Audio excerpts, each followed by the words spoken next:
Hello everybody, this is Anushka Raj. Welcome to my channel UPSC and all IS in making. Today's video is regarding economics. आज का जो video lecture है वो economics के regarding है. ये economics series for prelims 2020 है. आप मेरे चैनल को सब्सक्राइब करिए, लाइक कीजिए मेरे वीडियोस को, कमेंट कीजिए एंड काइंडली शेयर कीजिए अगर आपको अच्छा लगे तो.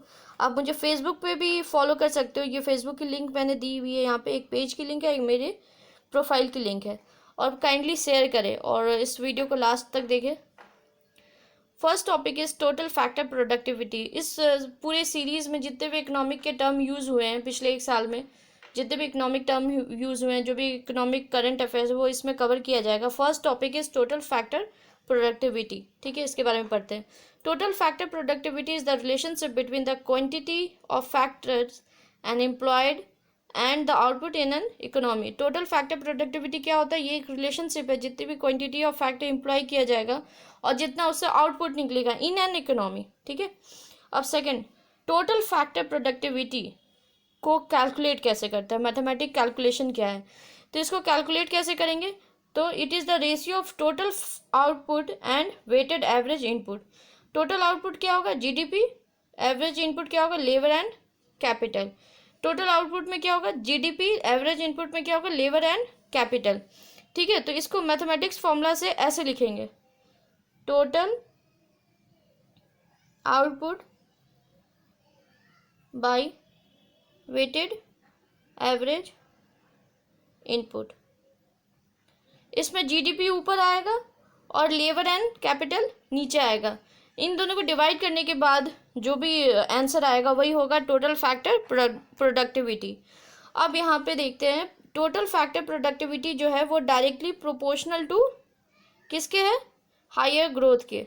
ठीक है. With same set of labour and capital. अगर आप मान लो for example if you have a factory and आपके पास वहाँ 100 एम्प्लॉय है, तो आप 100 एम्प्लॉय से अगर 2018 में 80 यूनिट अगर फैक्टर प्रोडक्शन करते हो, ठीक है, आपका प्रोडक्शन है 80 यूनिट, और 2019 में आप 100 यूनिट करते हो या 106 यूनिट करते हो, तो आपका क्या हो रहा है? प्रोडक्टिविटी इंक्रीज़ कर रहा है. प्रोडक्टिविटी आपका इंक्रीज़ कर रहा है तो इसका मतलब टोटल फैक्टर प्रोडक्टिविटी भी इंक्रीज़ कर रहा है, हायर ग्रोथ आ रहा है.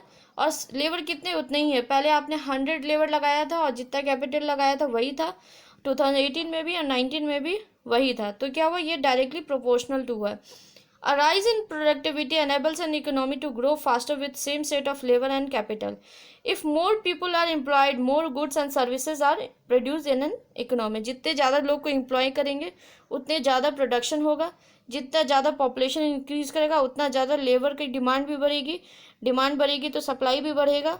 तो ये समझ में आ रहा होगा कि प्रोडक्टिविटी राइज करने के पीछे सबसे बड़ा रीज़न क्या होगा? पॉपुलेशन इंक्रीज करेगा तो डिमांड बढ़ेगा सप्लाई के लिए, और डिमांड बढ़ेगा तो लेबर को भी एम्प्लॉय करना पड़ेगा, साथ साथ कैपिटल भी ज़्यादा से ज़्यादा लगाना पड़ेगा.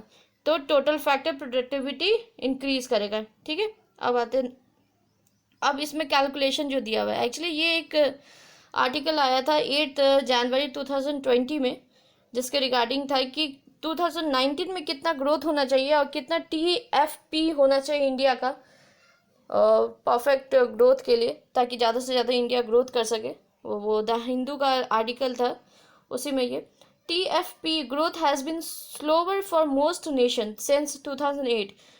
2008 पे क्या हुआ था? 2008 में रिसेशन आया था, मार्केट क्रैश किया था उस टाइम में स्टॉक मार्केट. 2008 के बाद क्या हुआ? जितने भी नेशंस थे उनके क्या हुए? TFP क्या हुआ? स्लो डाउन हुआ. ठीक है. स्लो डाउन होने के बाद अब जो भी हम लोग तो ज़्यादातर चाइना का पढ़ते हैं या तो फिर US का पढ़ते हैं, जो भी बिग इकोनॉमी है हमारे से.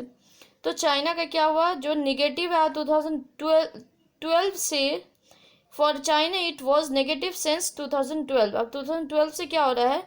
ये नेगेटिव है. TFP जो है वो नेगेटिव आ रहा है. जितना भी GDP आउटपुट है, जितना भी इनपुट है, उससे क्या हो रहा है? ये नेगेटिव आ रहा है. ठीक है. अब इंडिया का देखते हैं. तो इंडिया में क्या है? इंडिया में सिचुएशन क्या है? 2005 में क्या है? GDP ग्रोथ अगर 9% था तो TFP ग्रोथ कितना था? 3.5%. GDP ग्रोथ 9.3% था तो TFP क्या था? 3.3%. अब यहाँ पे एक क्वेश्चन ये दिमाग में आना चाहिए कि चाइना का ग्रोथ क्यों नेगेटिव है. तो उसके पीछे रीज़न ये भी है कि चाइना एक बहुत बिग मैन्युफैक्चरिंग हब है। वहाँ पे आप जीडीपी ग्रोथ अगर उनका ज़्यादा होता है, एवरेज इनपुट एंड जो भी लेबर एंड कैपिटल जो है वहाँ पे जितने भी कंपनीज है, बाकी नेशंस के भी कंपनी है, वो अपनी मैन्युफैक्चरिंग साइट बना के वहाँ पे बैठे हैं। तो वहाँ पे मैन्युफैक्चरिंग बहुत ज़्यादा होता है। जितना ज़्यादा मैन्युफैक्चरिंग होगा उतना ज़्यादा प्रोडक्शन होगा। वो दूसरी कंट्री के लिए भी मैन्युफैक्चरिंग करते हैं, प्रोडक्शन करते हैं। तो नीचे क्या लिखते हैं हम लोग, एवरेज वेटेड ऑफ इनपुट लिखते हैं। तो अगर वो ज़्यादा होगा और उस अकॉर्डिंग जीडीपी कम होगा तो अपना टीएफपी क्या होगा, निगेटिव आएगा। ठीक है, इंडिया में ऐसा नहीं है। तभी इंडिया में अगर जीडीपी 9% है ग्रोथ तो टीएफपी क्या है, 3.5% है। इंडिया में भी, हालांकि इंडिया में भी बहुत सारी मैन्युफैक्चरिंग साइट है। As compare to China India बहुत पीछे है अभी। हालांकि ये होना नहीं चाहिए। अभी 2020 में जो भी कोरोना वायरस की वजह से जो भी ग्रोथ में कमी आ रही है, 2021 में हमें वो पूरा करना पड़ेगा और मोर देन 2 साल का एक साथ कंप्लीट करना पड़ेगा। 2005 में यहाँ पे देखते हैं फिर से, इंडिया में 2005 में क्या था, 9% जीडीपी ग्रोथ था। टीएफपी क्या था, 3.5 था। फिर 6 में क्या हुआ, 9.3% ग्रोथ रहा, जीडीपी ग्रोथ था। टीएफपी क्या था, 3.3 था। ठीक है, देखो इंक्रीज करते जा रहा है।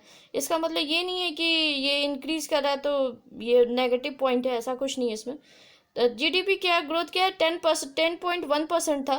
तो टीएफपी क्या था, 3.1% है। जितना ग्रोथ जीडीपी का हो रहा है उतना ज़्यादा टीएफपी क्या हो रहा है, घटते जा रहा है। अब यहाँ पे क्या है, इन 2016 टीएफपी क्या था, 3.5%, 17 में 1.6%, तो 2018 में क्या था, 2.4%। ठीक है, अब आते हैं नेक्स्ट स्लाइड पे कि इंडिया को अब क्या करना चाहिए था 2019 में या 2020-21 में, जो अपना इकोनॉमिक ग्रोथ जो है हमारा और ज़्यादा बढ़े। अभी तक तो ये समझ में आ गया होगा कि टीएफपी बहुत इंपॉर्टेंट टर्म है फॉर इकोनॉमिक ग्रोथ एनालाइज करने के लिए किसी भी कंट्री के लिए। एंड वे फॉरवर्ड को अब देखते हैं कि इंडिया को क्या क्या टर्म यूज़ करना चाहिए टीएफपी ग्रोथ करने के लिए, साथ साथ इकोनॉमिक ग्रोथ के लिए, और ताकि वो इंडिया 5 ट्रिलियन इकोनॉमी बन सके फिर से। तो टीएफपी कैन इम्प्रूव, कैसे इम्प्रूव किया जा सकता है, तो undertaking bond market and structural reforms. हमारे पास जितना स्ट्रक्चरल रिफॉर्म्स होगा, जितने भी ज़्यादा हम लोग अंडरटेकिंग बॉन्ड मार्केट करेंगे, ये एक अलग टर्म है, इसको आप गूगल पे सर्च भी कर सकते हैं, बॉन्ड मार्केट। हालांकि ये होता है डेप्थ सिक्योरिटी सेल किया जाता है फर्स्ट पर्सन को, प्राइमरी सेक्टर में कहा जाता है। फिर उसको आप सेकंड पर्सन को सेल करते हैं, सेल एंड इन्वेस्टमेंट ऑफ डेप्थ सिक्योरिटी, उससे रिलेटेड है।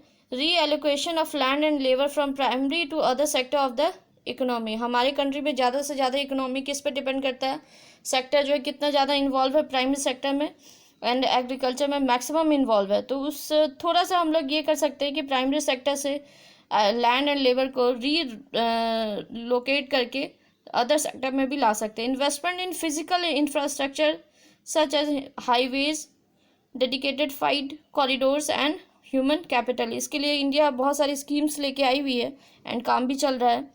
Rise in 0.7% in total factor productivity and growth at 8% in real terms. अब ये 2019 के लिए दे रहा है, 20 की बात ही नहीं हो रही है अभी, ये 19 के लिए, क्योंकि ये पुराना न्यूज़ है।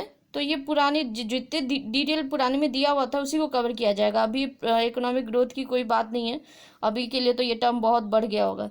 तो 2.4 जो पहले था 2018 में 2.4% था, अब 2019 में कितना था, अगर इंक्रीज करेंगे 0.7% से, एंड ग्रोथ रेट हमारा 8% रहेगा, तो 5 ट्रिलियन इकोनॉमी इंडिया की फिर से पहुंच जाएगी। ये उसके रिगार्डिंग 5 ट्रिलियन कैसे इकोनॉमी पहुंचेगी उसके रिगार्डिंग ये आर्टिकल था कि टोटल फैक्टर प्रोडक्टिविटी कितना इंपॉर्टेंट होता है किसी भी कंट्री के इकोनॉमी ग्रोथ के लिए, as well as GDP growth. I hope आपको ये वीडियो लेक्चर अच्छा लगा होगा। अच्छा लगे तो काइंडली शेयर कीजिए, लाइक कीजिए, सब्सक्राइब कीजिए, एंड प्लीज़ कमेंट कीजिए। एंड मेरे फेसबुक प्रोफाइल को भी आप फॉलो कर सकते हो मुझे वहाँ पे भी, एंड फेसबुक पेज को भी फॉलो कर सकते हो। इसको आप स्क्रीनशॉट लेके भी पढ़ सकते हो, ये काफ़ी ईजिली होगा, यहाँ पे ऐसी कोई दिक्कत नहीं आएगी। स्क्रीनशॉट लेके भी आप इसको रिवाइज कर सकते हो, और ये बहुत इंपॉर्टेंट टर्म है फॉर प्रीलिम्स 2020। काइंडली शेयर कीजिए, लाइक कीजिए, and Thank you very much. Please do share my videos. Thank you very much.